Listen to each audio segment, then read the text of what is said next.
Hello friends आज का जो मैं टॉपिक ले रहा हूँ वो है राजपूतों की उत्पत्ति के संबंध में विभिन्न मत।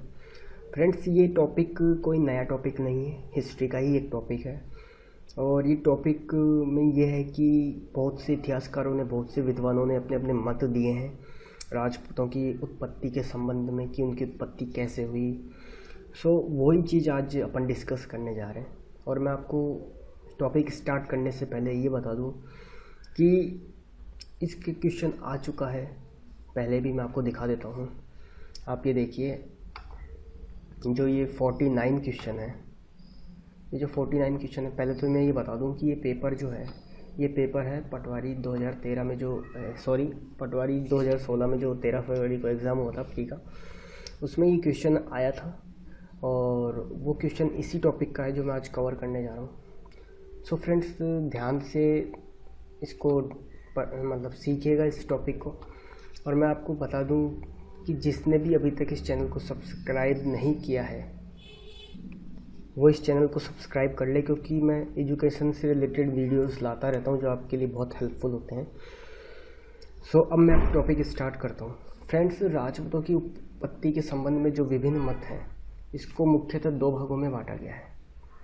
पहला भाग तो है देशीय उत्पत्ति का सिद्धांत और दूसरा है विदेशी उत्पत्ति का सिद्धांत। देशी उत्पत्ति का सिद्धांत यही कि कुछ विद्वान हैं जो राजपूतों को मतलब देशी मानते हैं, यानी देश के अंदर ही उनकी उत्पत्ति होना बताते हैं। कुछ विद्वान विदेशियों से उनकी उत्पत्ति होना बताते हैं। तो पहला जो सिद्धांत है देशीय उत्पत्ति का सिद्धांत, उसमें उसको स्टार्ट करने जा रहा हूँ। और उसमें भी पहला जो मत है वो ये है अग्निकुंड से उत्पत्ति। अब ये अग्निकुंड से उत्पत्ति क्या है ये बता देता हूँ मैं आपको। फ्रेंड्स चंद्रवरदाई एक चंद्रवरदाई जो थे वो पृथ्वीराज चौहान तृतीय के समकालीन थे। और उन्होंने अपनी जो एक रचना है पृथ्वीराज रासो, उसमें कहा है कि एक बार आबू पर्वत पर गुरु वशिष्ठ ने अग्निकुंड से चार पुरुषों को जन्म दिया, जिनका नाम था गुज्जर प्रतिहार, दूसरा सोलंकी या चालुक्य, तीसरा परमार व चौथा चहमान या चौहान। इन चारों पुरुषों ने आगे जाके वंश चला दिए अपने अपने नाम से, और इसी को अग्निकुंड से उत्पत्ति बताया है। यानी इन चारों वंश की अग्निकुंड से उत्पत्ति होना बताया है चंद्रवरदाई ने पृथ्वीराज रासो में। सो इनको अग्निवंशी कुल भी कहा गया है। ठीक है फ्रेंड्स, इसी कारण और इस मत का समर्थन करने वाले, अग्निकुंड से इन चारों की उत्पत्ति मानने वाले जो विद्वान हैं, उनमें दो विद्वान और हैं जो मेन है। पहले मोनोक नैन्सी, दूसरे सूर्यमल मिश्रण। यानी इन दोनों ने भी चंद्रवरदाई के पृथ्वीराज रासो का समर्थन किया है। ठीक है फ्रेंड्स, अब अगला आता है प्राचीन क्षत्रियों की संतान थे। यानी राजपूतों को प्राचीन क्षत्रियों की संतान बताने वाले भी कई इतिहासकार, कई विद्वान हैं। सो ऐसा मत, ऐसी अवधारणा जो है, इस मत को भी दो भागों में बांटा है। पहला मत है सूर्य एवं चंद्रवंशी मत, कि जो राजपूत थे वो सूर्यवंशी या चंद्रवंशी थे। पहला मत तो ये है। और ये मत देने वाले हैं गौरीशंकर हीराचंद ओझा और डॉक्टर दशरथ शर्मा, इस मत को देने वाले। ध्यान रखना, मैं ये जो विद्वानों के नाम, इतिहासकारों के नाम बता रहा हूँ, इनसे भी क्वेश्चंस आते हैं कि किस इतिहासकार ने क्या कहा है। जैसे कि वो अभी मैंने आपको क्वेश्चन दिखाया था, वो ऐसे ही क्वेश्चन से रिलेटेड था जो आप लास्ट तक समझ जाएंगे। अगला प्राचीन क्षत्रियों की संतान में दूसरा मत आता है वैदिक आर्यों की संतान, या विशुद्ध वैदिक कालीन क्षत्रिय या विशुद्ध भारतीय आर्य। ऐसा कहने वाले थे सीवी वेद। और ये क्वेश्चन बहुत बार आ चुका है, जो मैंने अभी जस्ट आपको बताया, बहुत बार। ठीक है फ्रेंड्स, अगला था ब्राह्मण वंशीय। कुछ इतिहासकार राजपूतों को ब्राह्मण वंशीय होना भी बताते हैं। और इन इतिहासकारों का नाम है डॉक्टर DR भंडारकर और डॉक्टर गोपीनाथ शर्मा। कुछ इतिहासकार कहते हैं कि राजपूतों की जो उत्पत्ति है वो सामाजिक आर्थिक प्रक्रिया की उपज है। सो ऐसे कहने वाले हैं ब्रजदुलाल चट्टोपाध्याय। कुछ लोग राजपूतों की उत्पत्ति मिश्रित अवधारणा से भी जोड़ते हैं। सो ऐसा कहने वाले हैं देवी प्रसाद चट्टोपाध्याय। कुछ लोग बताते हैं कि राजपूत जो थे वो प्राचीन आदिम जातियों जैसे गोंड, खोखर, भर आदि के वंशज थे। तो ऐसा कहने वाले हैं स्मिथ। ये जितने भी मत मैंने आपको बताए, ठीक है फ्रेंड्स, जो मैंने आपको ये 6 मत बताए हैं।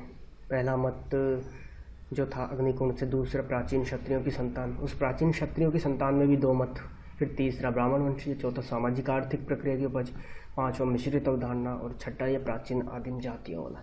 ये 6 के 6 मत देशी उत्पत्ति के सिद्धांत में ही आते हैं, ठीक है फ्रेंड्स। अब दूसरा है विदेशी उत्पत्ति का सिद्धांत, यानी जो विद्वान राजपूतों की विदेशियों से उत्पत्ति होना बताते हैं। सो पहला इसमें मत है, कुछ विद्वान कहते हैं कि ये शक-सीथियन की संतान है। शक-सीथियन ये विदेशी जातियाँ थी उस वक्त की। सो ऐसा कहने वाले हैं कर्नल जेम्स टोड, जो कि राजस्थान के इतिहास के जनक कहलाते हैं, और विलियम क्रुक, ठीक है फ्रेंड्स। अगला मत है शक, यूची, गुजर, हूण आदि की संतान। ये मत देने वाले थे V.A. स्मिथ, ठीक है फ्रेंड्स। अगला जो मत है वो यह है गुजर वंशीय मत। अब आप सोच रहे होंगे कि गुजर वंशीय मत को तो देशीय उत्पत्ति के सिद्धांत में होना चाहिए, तो नहीं फ्रेंड्स। जिन्होंने ये मत दिया है डॉक्टर D.R. भंडारकर और डॉक्टर ईश्वरी प्रसाद, इन्होंने ये कहा है, इन्होंने कहा क्या, ये मानते हैं कि जो गुजर थे वो विदेशी थे, इसलिए इस सिद्धांत को विदेशी उत्पत्ति के सिद्धांत में रखा है। और ये जो है जिस मत का आप सबको बेसब्री से इंतज़ार था, यूची या कुषाण जाति के वंशज, यानी ऐसे विद्वान जो राजपूतों को यूची जाति का मानते हुए उनको कुषाण जाति का वंशज मानते हैं, और ऐसा इंसान है कनिंघम। सो आप समझ गए होंगे इस क्वेश्चन का आंसर। आप पढ़ लीजिए पहले इस क्वेश्चन को अच्छी तरीके से, जाके आपको समझ में आ जाए। देखिए फ्रेंड्स, ये क्वेश्चन 2 तरीके से होता है। अगर हो सकता है अगर अपन को ये पता हो कि ब्रोच गुजर नामक ताम्रपत्र क्या है, सो मैं ये मानता हूँ कि 99% लोगों को इसका पता नहीं होगा।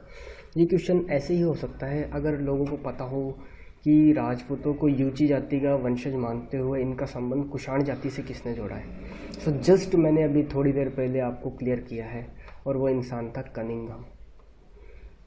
सो आपको समझ में आ गया होगा इसका आंसर, मैं इस चीज़ की आशा करता हूँ। और अब बात आती है कि ये तो थे राजपूतों की देशी और विदेशी उत्पत्ति का सिद्धांत। सो आप सभी को अच्छी तरीके से समझ में आ गया होगा। और अब बात आती है कि इनमें से सबसे अधिक या सर्वाधिक मान्य मत कौन सा है। तो सर्वाधिक मान्य मत जो है वो ये है सूर्य एवं चंद्रवंशी मत, जो कि दिया था डॉक्टर गौरीशंकर हीराचंद ओझा ने, ठीक है फ्रेंड्स। सर्वाधिक मान्य मत है ये अभी तक। और ये जो टॉपिक है, ये टॉपिक यहीं क्लियर होता है। वैसे इसके 2 पार्ट बना रहा हूँ मैं।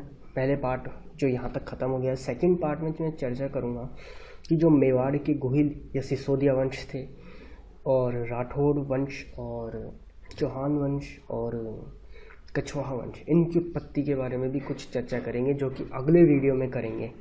सो आशा करता हूँ कि ये वीडियो आपको पसंद आया होगा। पसंद आए तो प्लीज़ लाइक ज़रूर कर दिया करें, लाइक, शेयर और सब्सक्राइब ज़रूर करना चैनल को। Thank you friends.